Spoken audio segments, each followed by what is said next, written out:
Hi hello friends, welcome back to my channel. ಎಲ್ಲರೂ ಹೇಗಿದ್ದೀರಾ? Super ಆಗಿದ್ದೀರಾ ಅಂತ ತಿಳ್ಕೊಂತೀನಿ. ನಾನು ಕೂಡ ಸೂಪರ್ ಆಗಿದ್ದೀನಿ. ಗೃಹಲಕ್ಷ್ಮಿಯರು ಏನಿದ್ದಾರೆ, ಸೊ ಮಹಿಳೆಯರು ದರ ಏರಿಕೆ ಮಾಡಿರೋದ್ರಿಂದ ಸರ್ಕಾರದ ವಿರುದ್ಧ ಗರಂ ಆಗಿದ್ದಾರೆ ಅಂತಾನೆ ಹೇಳ್ಬೋದು. ಹೌದು ಫ್ರೆಂಡ್ಸ್, ಎಲ್ಲಾದ್ರೂ ದರನೂ ಕೂಡ ಇಲ್ಲಿ ಹೆಚ್ಚಳ ಮಾಡಿದ್ದಾರೆ. ಸೊ ಹಾಗಾಗಿ 2000 ಹಣವನ್ನ ತಗೊಳ್ತಾ ಇದ್ದಂತಹ ನಮ್ಮ ಗೃಹಲಕ್ಷ್ಮಿಯರೇ ಇವತ್ತು ಸರ್ಕಾರದ ವಿರುದ್ಧ ಸಿಡಿದೆದ್ದಿದ್ದಾರೆ ಅಂತಾನೆ ಹೇಳ್ಬೋದು. ಸೊ ಅದ್ರ ಬಗ್ಗೆ ಕೂಡ ಕಂಪ್ಲೀಟ್ ಮಾಹಿತಿಯನ್ನ ತಿಳಿಸ್ಕೊಡ್ತೀನಿ. ಇದ್ರ ಜೊತೆಗೆ 18ನೇ ಕಂತಿನ ಹಣ ಇನ್ನು ಯಾರಿಗೆಲ್ಲ ಬಂದಿಲ್ಲ, ಸೊ ಅಂತವ್ರಿಗೆ ಹಾಗೇನೆ 19ನೇ ಕಂತಿನ ಹಣದ ಬಗ್ಗೆ ಕೂಡ ಮಾಹಿತಿಯನ್ನ ತಿಳಿಸ್ಕೊಡ್ತೀನಿ. ಸೊ ವಿಡಿಯೋ ತುಂಬಾನೇ ಇಂಪಾರ್ಟೆಂಟ್, ಎಲ್ಲೂ ಕೂಡ ಸ್ಕಿಪ್ ಮಾಡದೆ ಕೊನೆವರೆಗೂ ಕೂಡ ನೋಡಿ. ಜೊತೆಗೆ ಒಂದು ಮಾಹಿತಿಯನ್ನ ಆದಷ್ಟು ಎಲ್ಲ ಗೃಹಲಕ್ಷ್ಮಿಯರಿಗೂ ಕೂಡ ಶೇರ್ ಮಾಡಿ. ಬನ್ನಿ ಫ್ರೆಂಡ್ಸ್, ವಿಡಿಯೋನ ಸ್ಟಾರ್ಟ್ ಮಾಡೋಣ. ಸ್ಟಾರ್ಟ್ ಮಾಡೋದಕ್ಕಿಂತ ಮುಂಚೆ ನೀವೇನಾದ್ರೂ ಹೊಸದಾಗಿ ನಮ್ಮ ಚಾನಲ್ ನೋಡ್ತಾ ಇದ್ರೆ ಸೊ ಪ್ಲೀಸ್ ಬೇಗ ಬೇಗ ಸಬ್ಸ್ಕ್ರೈಬ್ ಮಾಡ್ಕೊಳ್ಳಿ. ಒಂದು ವೇಳೆ ಏನಾದ್ರೂ ಫೇಸ್ಬುಕ್ ಪೇಜ್ ಅಲ್ಲಿ ವಿಸಿಟ್ ಮಾಡ್ತಾ ಇದ್ರೆ ಸೊ ಅಲ್ಲೂ ಕೂಡ ಫಾಲೋ ಮಾಡಿ, ಲೈಕ್ ಮಾಡಿ, ಕಮೆಂಟ್ ಮಾಡಿ, ಶೇರ್ ಮಾಡಿ, ಜೊತೆಗೆ ಸಪೋರ್ಟ್ ಮಾಡಿ. ಯಾರೆಲ್ಲ ಫಾಲೋ ಸಬ್ಸ್ಕ್ರೈಬ್ ಮಾಡ್ಕೊಂಡು ಸಪೋರ್ಟ್ ಮಾಡ್ತಾ ಇದ್ದೀರಾ ಎಲ್ಲರಿಗೂ ಕೂಡ ಹೃದಯಪೂರ್ವಕ ಧನ್ಯವಾದಗಳು.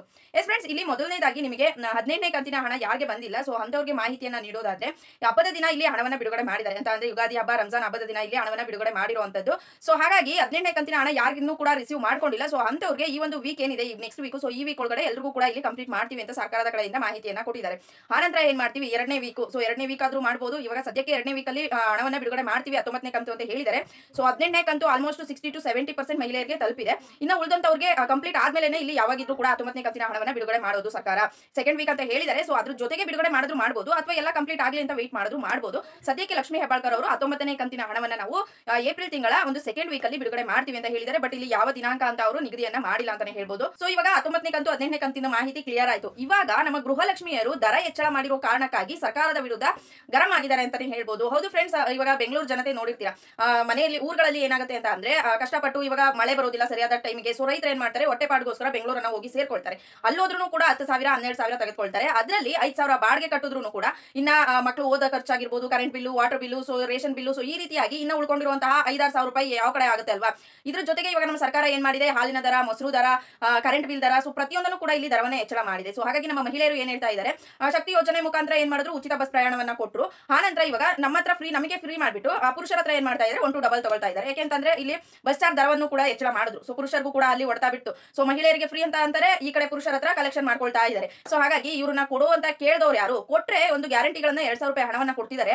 ನಮಗೆ ಕೊಡ್ತಿರೋ 2,000 ರೂಪಾಯಿನ 3 ತಿಂಗಳಿಗೆ ಒಂದ್ಸಲ ಕೊಡ್ತಾರೆ. ನೆಕ್ಸ್ಟ್ ನಮಗೆ ಪ್ರತಿ ತಿಂಗಳು ಕೂಡ ಮಿನಿಮಮ್ ಅಂದ್ರು 5,000 ಹಣ ಇಲ್ಲಿ ಏನಾಗ್ತಾ ಇದೆ, ಖರ್ಚಿಗೆ ಬರ್ತಾ ಇದೆ. ಸೊ ಹಣವನ್ನು ಪ್ರತಿ ತಿಂಗಳು ಆಗ್ತಾ ಇಲ್ಲ, ಇಲ್ಲಿ ನಮ್ಮ ಮನೆ ಮೇಂಟೈನ್ ಮಾಡೋದಕ್ಕೆ ಆಗ್ತಾ ಇಲ್ಲ. ಸೊ ಬಡವರು ನಾವು ಏನ್ ಮಾಡ್ಬೇಕು, ಸೊ ಶ್ರೀಮಂತರಾದ್ರೆ ಬಿಡಿ, ಯಾರ ತಲೆನಾರು ಹೊಡೆದ್ಬಿಟ್ಟು ಅವ್ರು ಏನ್ ಮಾಡ್ತಾರೆ, ತಮ್ಮ ಸಂಸಾರಗಳನ್ನ ಸಾಗಿಸ್ಕೊಳ್ತಾರೆ. ಸೊ ನಾವು ಬಡವ್ರು ಏನ್ ಮಾಡ್ಬೇಕು, ಉಪ್ಪಿದ್ರೆ ಗಂಜಿಗಿಲ್ಲ, ಗಂಜಿಗಿದ್ರೆ ಉಪ್ಪಿಲ್ಲ ಅನ್ನೋ ರೀತಿ ನಾವು ಬದುಕ್ತಿರ್ತೀವಿ. ಸೊ ಒಂದು ಕೊಂಚೋದ್ರೊಳಗೆ ಇನ್ನೊಂದು ಅಲೆ ಸ್ಟಾರ್ಟ್ ಆಗ್ಬಿಟ್ಟಿರುತ್ತೆ. ಸೊ ಹೊಂಚೋದು ನಮಗೂ ಕೂಡ ತುಂಬಾನೇ ಕಷ್ಟ ಆಗುತ್ತೆ. ಹಾಗಾಗಿ ಸರ್ಕಾರ ಮಹಿಳೆಯರ ಪಾಲಿಗೆ ನಾವು ಆ ರೀತಿ ಈ ರೀತಿ ಅಂತ ಕೊಚ್ಕೊಳ್ತಾರಲ್ಲ, so daily essentials, daily products ಗಳು ಏನಿರುತ್ತೆ, ಮನೆ ಬಳಕೆಗೆ ಮಾಡುವಂತಹ ಪ್ರಾಡಕ್ಟ್ಸ್ ಗಳು ಏನಿರುತ್ತೆ, ಸೊ ಅದ್ರ ಒಂದು ದರವನ್ನ ಕಡಿಮೆ ಮಾಡಬೇಕು. ಇಲ್ಲಿ ಬೇಳೆ ರೇಟ್ ಆಗಿರ್ಬೋದು, ರೈಸ್ ರೇಟ್ ಆಗಿರ್ಬೋದು, ಪ್ರತಿಯೊಂದು ಕೂಡ ಇವಾಗ ಹಾಲು ಮೊಸರು ದಿನ ಬಳಕೆ ವಸ್ತುಗಳು ಅಂತಾನೆ ಹೇಳ್ಬೋದು. ಸೊ ಅದನ್ನ 4 ರೂಪಾಯಿ ನಾವು ರೈತರಿಗೆ ಕೊಡ್ತೀವಿ ಅಂತ ಹೇಳ್ಕೊಂಡು ನಮ್ಮ ಹೊಟ್ಟೆ ಮೇಲೆ ಏನ್ ಮಾಡ್ತಾ ಇದ್ದಾರೆ, ಇಲ್ಲಿ ಬರೆ ಎಳಿತಾ ಇದ್ದಾರೆ.